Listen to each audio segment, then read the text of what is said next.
एक चीनी कंपनी ने टिकटॉक ऐप सितंबर 2016 में मुतारफ करवाई थी। 9 नवंबर 2017 को टिकटॉक ने एक दूसरी ऐप म्यूजिकली को $1 बिलियन में खरीद लिया था।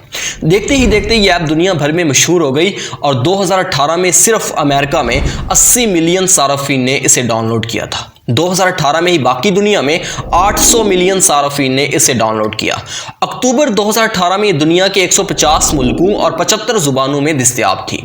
टिकटॉक में 15 सेकंड की वीडियो बनाई और शेयर की जाती है। इसमें सारिफ को सिर्फ और सिर्फ होंठ हिलाने होते हैं और 15 सेकंड की वीडियो रिकॉर्ड करके उसे सोशल मीडिया पर शेयर कर दिया जाता है। इस 15 सेकंड की वीडियो में जुबानी अल्फाज बोले जाते हैं, अजीब व गरीब हरकतों से किनात की जाती हैं और नाजरीन को मुतवज्जो करने के लिए हर हद पार की जाती है।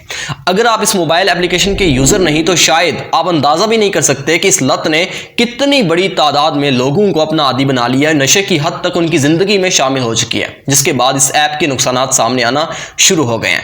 नौजवान इस पे मखबूतुल हवास बनकर पागलों जैसी हरकतें इसलिए करते हैं ताकि उनके ज्यादा से ज्यादा लाइक्स और फॉलोअर्स बढ़े और जिसका बुनियादी मकसद आमदनी कमाना होता है। पाकिस्तान में कई लड़कियां लड़के ऐसे हैं जिनके 1 करोड़ से ज्यादा फॉलोअर्स हैं। उन्हीं को आइडियल मानकर नौ उम्र बच्चे और नौजवान उन्हें फॉलो करना शुरू कर देते हैं और पढ़ाई और काम काज छोड़कर टिकटॉक स्टार बनने के ख्वाब देखने लगते हैं। ये कभी महबूब की याद में रोने लगते हैं, कभी स्लो मोशन में घूमकर बैकग्राउंड में म्यूजिक चला देते हैं और समझते हैं कि ये हीरो या फिर हीरोइन बन गए हैं।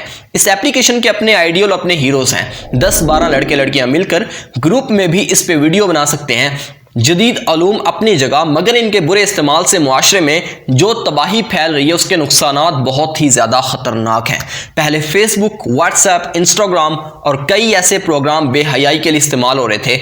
अब ये नई मुसीबत गलेआन पड़ी थी जिसने आते ही तबाही मचा दी। ताहम शुक्र है कि इस पर पाबंदी आयद करके मुआशरे को इखलाकी तबाही से बचा लिया गया है।